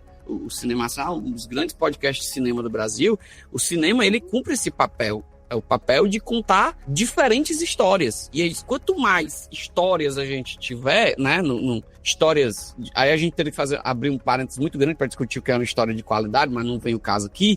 Mas histórias educam, saca? Então, assim, quando você tem essas histórias em que você tem outros protagonistas, em que você tem outras formas de compreensão do herói, em que você tem um herói mais mundano, mais humano, um herói mais falho, né? Ou mesmo essas figuras, você está abrindo um leque de possibilidades para que os nossos sentimentos sejam reeducados, né? E aí você não tem aquela figura, por exemplo, o cinema dos anos 80, ele fez muito mal para a geração de homens que a gente tem, né, do 2000 ali, 90 e 2000. É o cara que achava que ele era o Stallone Cobra, né? Era o cara que... O Charles Bronson puxando um 38 de 250 metros e dando um tiro nas costas. Vocês lembram dessa cena do Charles Bronson? O cara rouba a bolsa, é um homem negro, rouba a bolsa, sai correndo. Aí o Charles Bronson puxa um revólver que tem esse meio metro de cano e dá um tiro no cara porque o cara roubou uma bolsa, entendeu? Assim, você não tem como dizer que isso não educa. Mas isso educa de um jeito que é uma educação que a gente não quer. Ou seja, então existem outras formas, né, de fazer. Um exemplo disso, eu acho que serviu muito, cara, pra gente debater a ditadura novamente com outros olhos. Ainda estou aqui. O cinema, ele tem um papel educacional para um povo, para uma população muito forte. Então, o cinema, a literatura, a música, eles têm uma função educacional muito forte. Eu vou na linha do Manel, porque você, assim, a fala do Manel foi perfeita. Eu acho que, assim, que não tem como contradizer isso. E assim, eu vou até ampliar isso. Porque o que acontece é o seguinte, assim, o McLuhan tem essa frase, que é famosa, tal, e o meio é a mensagem. E aí, a gente tem um problema, né?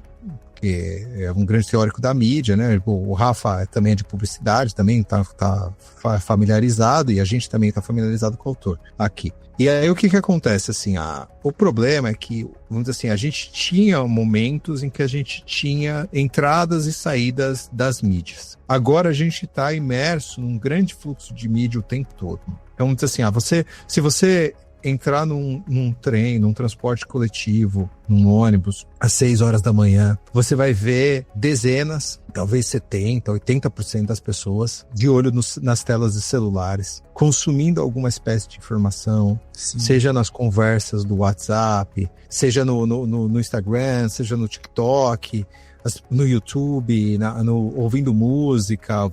Alguns vão estar lendo e-books, livros, essas coisas, mas todo mundo está imerso nesse fluxo. E aí a gente, vamos dizer assim, a gente está produzindo essas mídias elas constantemente estão produzindo afetos. E essas mídias, elas não estão preocupadas em estar estimulando a sensibilidade das pessoas. Elas estão preocupadas em capturar a atenção das pessoas. Então, assim, nenhuma dessas mídias, como você vai convidar a pessoa a embarcar numa jornada em que ela vai refletir sobre o papel do herói no mundo e, a partir disso, o papel dela no mundo. Ou mesmo um filme que não tem a jornada dos heróis. Então, assim, eu estava pensando em exemplos de filmes que são fantásticos e que eles não são jornadas do herói.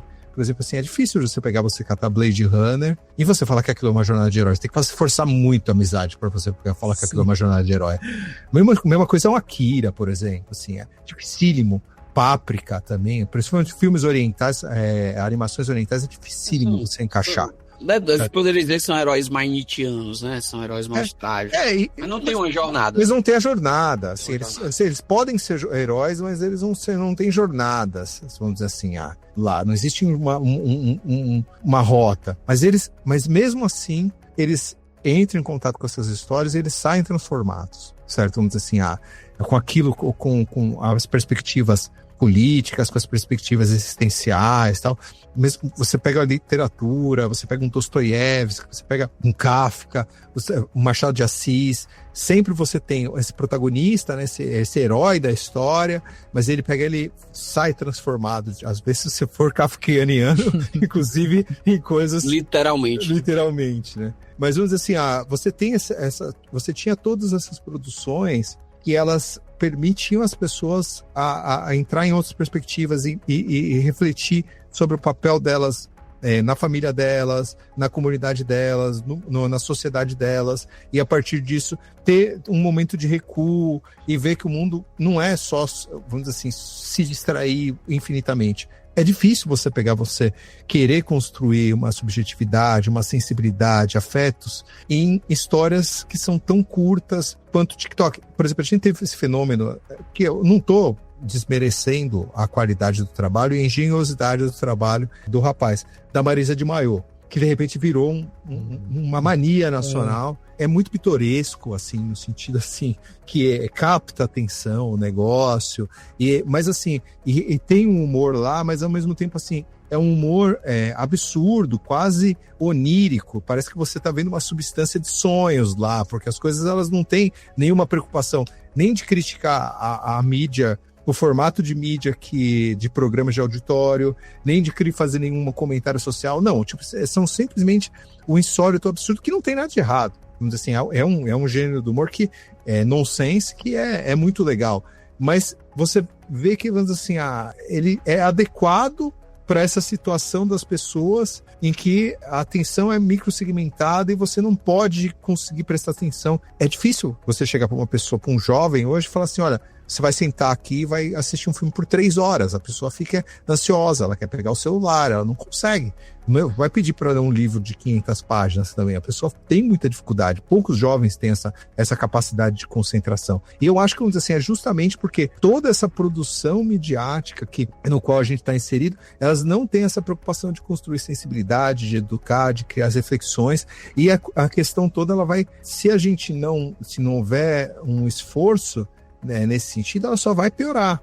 Porque para as empresas que ofertam esse serviço, tá bom, eles estão conseguindo manter a audiência deles e eles estão vendendo anúncio. Então, assim, a gente perde total a função dessas mídias que poderia ser de educar também. Por exemplo, antes, uma criança, para a gente pegar e estar usando essas questões, ela pegava ela todo dia, um exemplo bacana de uso de jornada de herói. Todo dia um jovem, ele chegava da escola, sentava em frente à TV Cultura, ligava no Mundo da Lua, e aí, vamos dizer assim, você tinha lá o Lucas Silva e Silva, que pegava o radinho dele, pegava um probleminha dele cotidiano lá com a família dele, você fazia um exercício de imaginação, entrava numa história que era um mundo fantástico, que era uma jornadinha de herói, uma micro jornadinha de herói, saía com uma solução com o Elixir para aplicar na vida dele. Olha que bacana isso.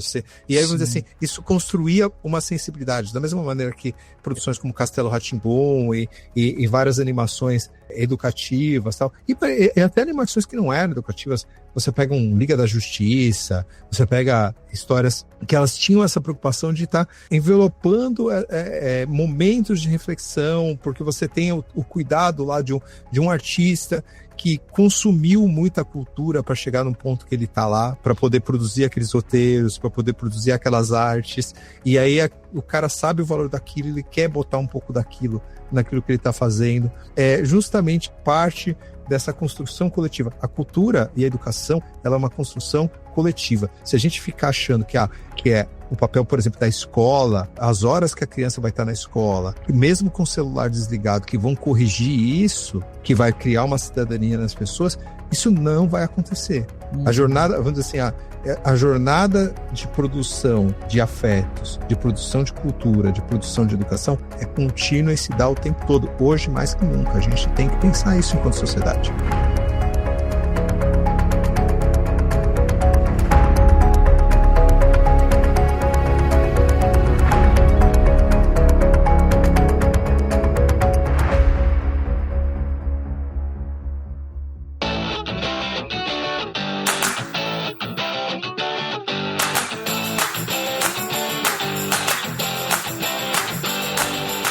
No detalhe da semana, aquele momento que damos dicas aqui para vocês ouvintes aí, né? Além de refletir bastante aqui sobre o mito do herói, a jornada do herói, a gente tem ainda coisas para dar dica para vocês fazerem durante a semana. Fred, vamos começar com você. O que você trouxe de bom pra gente de dica essa semana? Gente, por uma grande coincidência, eu não consigo mais ler, não sei mais ler, eu só sei ouvir livros agora. E eu tô ouvindo Crepúsculo dos Ídolos, do Nietzsche.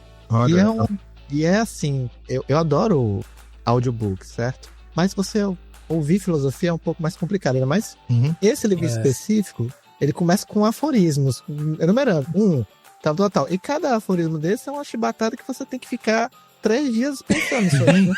E aí eu vou ouvir na academia e é um pesadelo, porque eu fico pausando toda hora pra poder pensar uma coisa. De toda forma, é uma excelente gravação. Uma busca direta e outra, né? Mirando no Uberman. Exato. E aí, mas é excelente. Tem uma versão na Audible, que é da Amazon, né? De Crepúsculo dos Ídolos, que é muito legal, vale a pena. Se você não tiver disponibilidade para ler, que você vai lá e ouça. Você consegue explicar assim um pouquinho, dar uma sinopse do que seria para quem ficou interessado de repente? Não consigo. Cara, Nietzsche assim, eu não sei que você tem um especialista, assim, Nietzsche e Hegel. Se você não tem um especialista, cara, ninguém se atreve, cara, a se meter nessas coisas. É difícil. É porque não tem continuidade, né, cara? Um aforismo sobre coisa. Não, mas, Rafa, tu explicou lá no começo. Toda essa crítica que o Nietzsche faz à cultura grega, tá muito resumida a esse livro que, se não me engano, é o penúltimo dele, então ele já estava ali no limite do ranzinza e o da autoestima e quase chegando à loucura, né? Então ele comendo a mente dele, né? Ele só tava saltando bomba por trás de bomba e esse livro resume bem isso. Entendi. E é daquelas locuções assim que é tipo capítulo...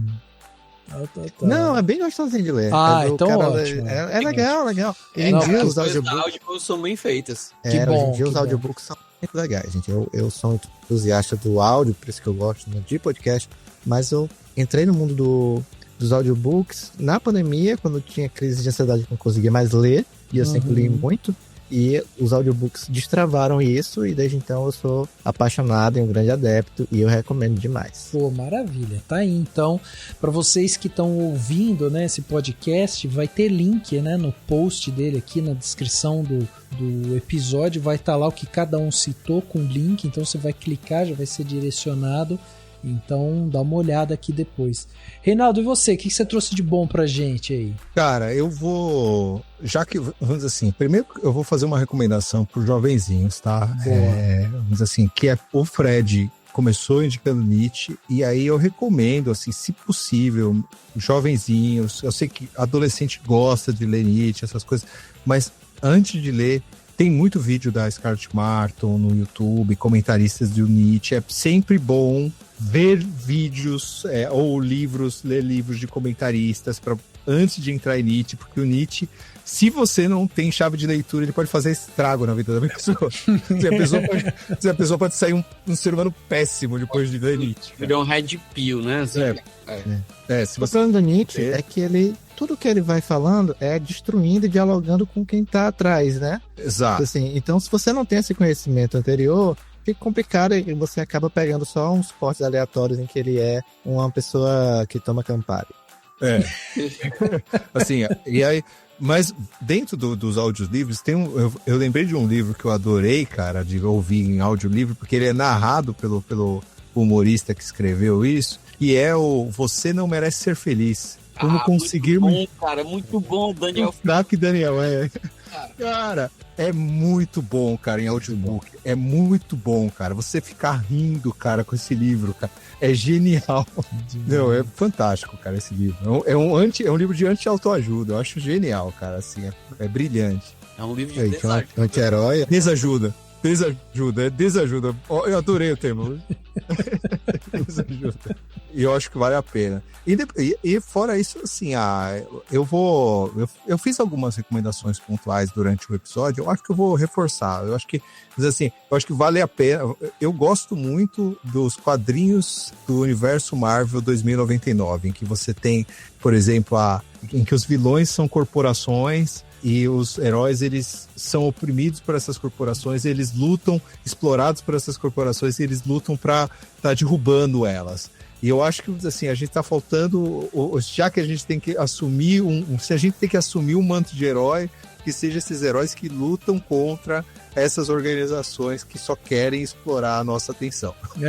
Boa. Fica até de homenagem ao Peter David, que morreu, né? Eu acho que faz 2 semanas, que, vamos dizer assim, é um autor, assim, foi criador do Homem-Aranha 2099, do Universo 2099 também. Ele foi criador da fase do Hulk, que é essa mais popular, né? Que é essa do Hulk que pensa, o Dr. Hulk e tal, que a Marvel explorou pra caramba. E vamos dizer assim, depois que ficou muito mal pra Marvel, porque ele tava muito doente nos últimos dias, não tinha dinheiro para se tratar, e aí, vamos dizer assim, teve que fazer vaquinha virtual, porque lá nos Estados Unidos você tem essa questão de que as pessoas não têm sistema público, não tem um SUS, né, que nem aqui, e aí, vamos dizer assim, a Marvel, a Disney, né, assim, por constrangimento, pagou umas 2 ou 3 cirurgias para ele no final da vida, mas uma ajuda mínima para um autor que, assim, o tipo de contribuição de propriedade intelectual que ele fez para a Marvel, que hoje está na mão da Disney, é um negócio que rende milhões e milhões de dólares,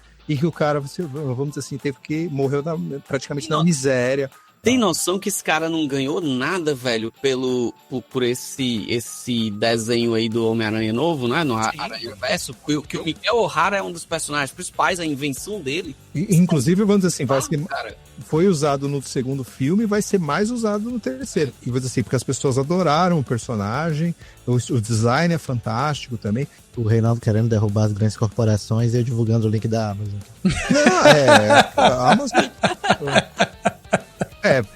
É que eu vou te falar, cara, assim, a Amazon, perto, nessa questão do vício dos nossos sentidos, eu acho que a Amazon, ela é um pouco mais sutil do que, por exemplo, se a gente for pegar um TikTok, um Instagram e até o Netflix. O Netflix, às vezes eu acho o algoritmo do Netflix beira o ofensivo, cara. O jeito que ele é intrusivo, como ele é intrusivo, cara. Caraca, sensacional. Tá aí, então, dicas. Manel, e você? O que você trouxe de bom pra gente? Cara, o podcast é sobre cinema, a gente falou sobre filosofia, eu vou deixar quadrinhos também, né? Boa. Eu acho que tem 2 quadrinhos que todo ser humano deve ler agora, se você tiver um pingo de consciência social sobre o mundo, que é Palestina e Gaza, do Joe Sacco.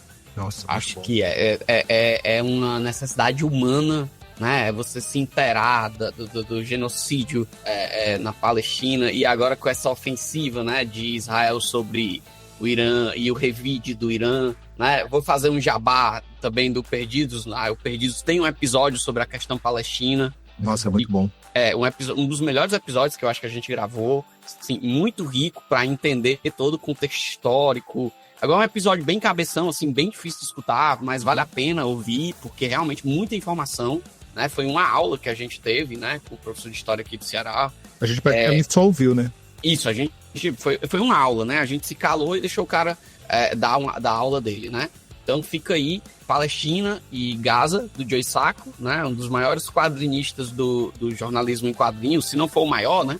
Vou deixar também uma coisa que eu tô apaixonado, cara. Um mangá brasileiro chamado Rei de Lata, de um mangaka brasileiro chamado Jefferson Ferreira, sobre crianças meio X-Men, assim, depois de uma guerra, crianças nascem com superpoderes e eles são caçados pelos adultos e eles precisam sobreviver, mas eles são crianças, se comportam como crianças, pensam como crianças. Então, assim, lindo, lindo, lindo, totalmente independente. Então, se você, né, quiser ajudar aí a galera que faz esse material independente, eu acho Rei de Lata o nome. Tem 5 edições. Ele é disponível gratuito na internet. Você consegue ver gratuitamente, né?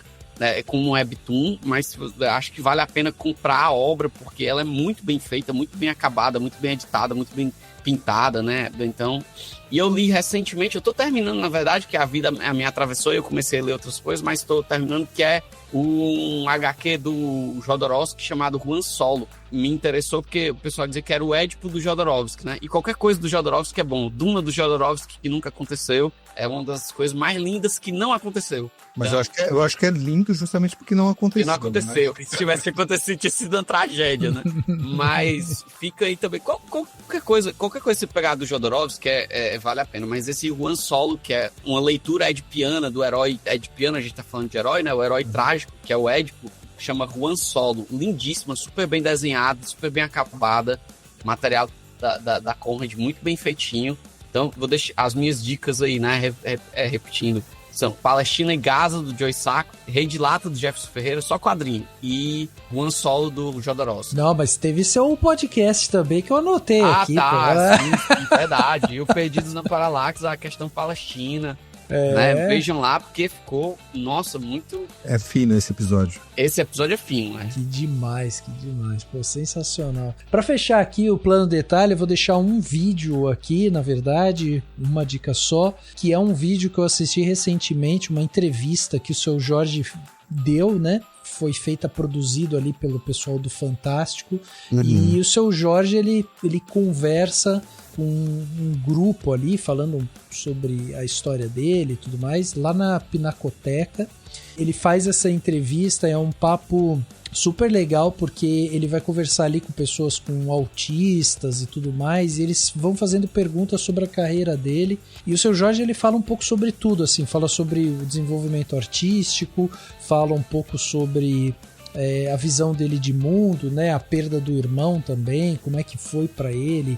Ele dá dicas também para quem quer ser músico, ele fala um pouco sobre qual que é o caminho, né? O melhor caminho a seguir. Enfim, é um vídeo curto, ele tem 20 minutos, tá lá no canal do G1, mas é um vídeo lindíssimo, assim, você começa a ver e fica completamente emocionado, assim, com carinho, sabe? A maneira como tudo ali acontece, é um espaço bem pequeno, assim, né? Só com algumas pessoas e tal. E, enfim, o seu Jorge muito atencioso também em todas as respostas. Inclusive, ele conta uma história super legal do filho dele, que chama Samba, e é a primeira criança com esse nome no Brasil. E aí ele vai contar um pouco dessa história, muito curioso também. Enfim, é um vídeo gostoso que aquece o coração, assim. Então fica essa dica para quem quiser ver um negócio mais descontraído e tal, tá aí um vídeo do seu Jorge dando entrevista lá no Fantástico.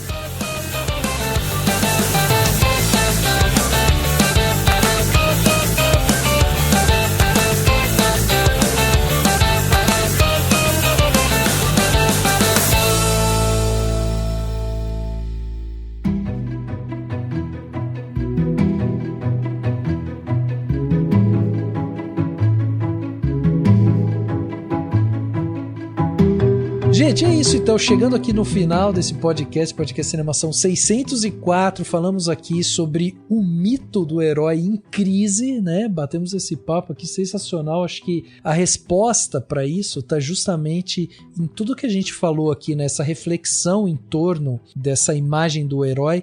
É muito importante, inclusive, para até o que o Manel falou ao longo do episódio, né? Essa reflexão de como contar histórias daqui para frente, né? Como a gente vai conseguir pensar nessas histórias e como a gente pode também desenvolver um senso crítico ao redor de tudo isso. Então, eu adorei o papo, foi maravilhoso, só tenho que agradecer aqui. Reinaldo, muito obrigado pela sua participação e, por favor, deixa aí meios de contato, como é que faz aí as pessoas que quiserem acompanhar seu trabalho, acompanhar você aí na academia, de repente.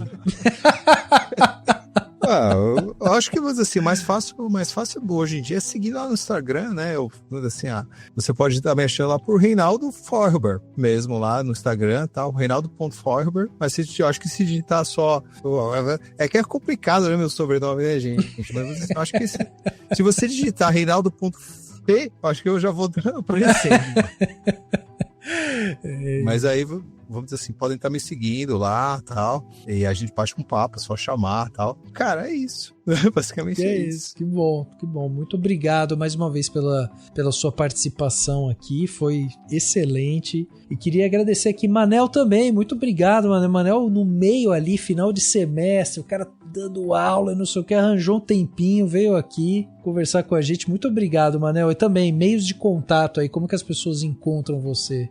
Cara, eu que agradeço, é sempre incrível participar, né, e a gente já é uma terceira ou quarta vez que estamos juntos e é sempre um papo muito massa e sai um episódio sempre muito, muito rico. E pra me achar, cara, o meu é Manel Messias, Manel, meu Instagram, né, Messias. É a única rede social que eu consigo manter, assim, não tenho muita habilidade com redes sociais, igual o Reinaldo, assim, a minha namorada tentou me convencer a usar o TikTok, pra mim é impossível. Eu tô sujo, eu me sinto sujo quando eu É estranho, cara, é muito estranho. Não consigo, cara, não consigo.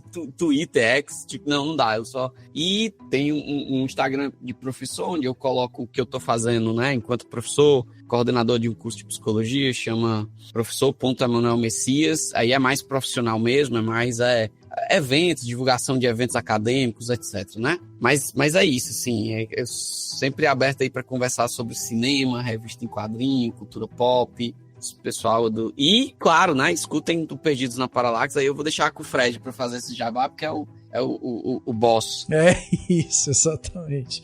É isso, porque esse podcast, para quem não percebeu, ele é um crossover, né, que a gente tem feito aqui ano após ano. A gente tem feito esse crossover com o pessoal lá do Perdidos na Paralaxe, que é um podcast que eu sempre adorei e saía sempre com a cabeça fervendo, assim. Precisava depois sair para correr, fazer alguma coisa física pra, sabe, pra dar uma esparecida, porque eu falava, caraca, tem alguém, né? Tipo... esses caras falaram umas coisas que... Então é demais. Fred, obrigado também pela sua participação e já fala aí seus meios de contato e fala também sobre o Perdidos. Cara, eu fico muito agradecido, já acho que a terceira, quarta vez que eu tô aqui sem saber qual é o tema. E o jeito mais fácil de você encontrar a gente é pelas redes sociais do Perdidos na Paralaxe, que é um podcast que atravessa filosofia, psicologia com cultura pop e vice-versa. A gente tem esse tipo de papo cabeça, mas que é acessível para todo mundo. Tem um Instagram, Perdidos na Paralaxe, tem o nosso site que é pparalaxe.com e a gente tá com um breve ato aí, tá todo mundo correndo na vida, mas em breve novos episódios vão surgir aí, prometo, viu? Pode me cobrar, pessoal. Aqui. Esse segundo semestre tem que sair, vou voltar para assistir, gente, porque vale muito a pena, viu? São sempre muito, muito, muito divertidos os nossos programas, por mais que a gente fique falando de filosofia, que a tendência das pessoas acharem uma coisa muito chata. De fato, não é chato, mas você fica triste. E é isso. Às vezes você vai ouvir e precisa sair correndo, igual o Rafa. Literalmente, não é que eu fico, não é figura de linguagem, não. Eu saio literalmente, escuto e falo assim, bom, agora eu preciso dar uma suada, porque olha, queimou uma parte do meu cérebro aqui, eu preciso refletir sobre isso. É isso. Demais, obrigado, gente, mais uma vez. É isso então, gente, antes da gente terminar, eu gostaria de convidá-los aí para você classificar a gente, né, lá no Spotify. Isso ajuda demais para que a gente chegue a novos ouvintes, então basta acessar o Spotify, ir lá e dar as estrelinhas. Isso é bom pra gente, porque a gente acaba sendo apresentado a novos ouvintes. E se você curtiu esse episódio, então vamos continuar essa conversa, por que não? Manda aí sua crítica, sua pergunta, ou alguma teoria que você tenha, ou só um oi, fala assim, tô aqui, tô ouvindo, gostei desse episódio, e você pode fazer isso através tanto das nossas redes sociais, né, no @cinemação, a gente está em todas elas, ou ainda pelo e-mail, contato@cinemação.com. Esse e-mail chega aqui direto pra gente, a gente te responde por lá e a gente vai continuar vendo e lendo tudo que vocês mandam. Então vamos manter essa conversa porque é muito boa da gente continuar o assunto assim de uma forma mais direta. Se você quiser conversar, inclusive comigo, é só me procurar aí por Rafa Aridelli. Eu também estou em todas as redes sociais, Instagram, Blue Sky, Twitter, e a gente pode continuar também trocando essa ideia por lá, por esses meios. E além de classificar a gente no Spotify, lembre-se que se você usa a Apple Podcasts, o Deezer, o Castbox ou a Aurelo, você também pode acompanhar a gente por lá e mandar seus comentários por lá também. Então siga o Cinemação nos principais agregadores, assim tudo que a gente publicar vai chegar direto aí para vocês e vocês não perdem nada, sem depender do algoritmo maluco desses agregadores de podcast. E se você quiser dar aquela força pro Cinemação, lembre-se que com o valor de um cafezinho por mês você já ajuda demais a gente aqui. A gente oferece um grupo exclusivo no WhatsApp, onde a gente pode trocar uma ideia ali mais direta com os autores, convidados e também os padrinhos, né, do Cinemação. E além disso, a gente envia também um presente para você no fim do ano. O link para se tornar um apoiador do Cinemação tá no post desse podcast ou na descrição dele. E é isso, o podcast Cinemação 604 fica por aqui, a gente se vê no próximo.